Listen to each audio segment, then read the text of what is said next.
Literally, consumer behavior is a process in making decision. In the Islamic perspective, consumer behavior concept begins with consideration of halal and haram on particular goods and services.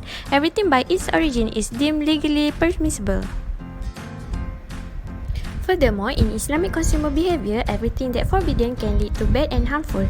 In addition, Islamic consumer behavior teaches us to avoid consuming doubtful matters to prevent falling into a thing that is haram. In Islamic consumer behavior is concerned about halal and haram, prohibit element of riba, gharar and maisir, aspect cultural and social and moderate. Islamic consumer behavior intends to meet the Islamic consumerization framework for the sake of gaining salvation in this world here and after. Islamic consumer play an important role in Islamic economic system to ensure all the process and activity are based on Al-Quran and Hadith.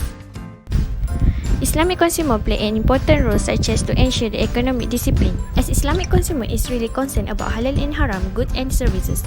As a good consumer, we need to take consideration about any business transaction that we purchase. If we purchase something like liquor, wine or pork and it goes to haram goods. If we purchase certain services or goods for the purpose of criminal, gambling or illegal activities also can lead to haram. To ensure the development of Islamic economy, as Islamic consumer must avoid from using any transaction that have element of riba because riba can lead to corruption of the society. In Al-Quran already mentioned about prohibition of riba, such as Surah An-Nisa verse 161. Next, rule justice for society. Islamic consumer, the main objective is to ensure Islamic economic development while is in achieving maqasid al-Sharia by promoting equity, communal justice, the prevention of exploitation, the protection of property and elimination of greed. Elimination of economic exploitation of the weak by the strong is another element of Islamic social justice. As Islamic consumers, we need to know among human exploitation such as bribery, gambling, speculative transaction, fraudulent practices, prostitution, and etc. Other than that, it's role to encourage living immoderate.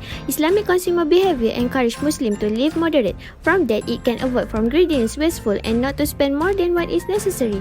By that, Islamic economic system can avoid from problem of inflation, hoarding in goods and services.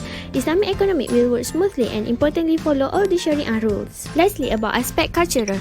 Religion is an important cultural factor to study because it's one of the most universal and influential social institutions that have significant influence on people's attitudes, values, and behavior at both the individual and societal levels. However, in Islam, religion is not an element of culture but a code of conduct for its believers, which means if Islamic consumer using the right code, in other words, follow the rules of Sharia, Islamic economic system will develop even very well.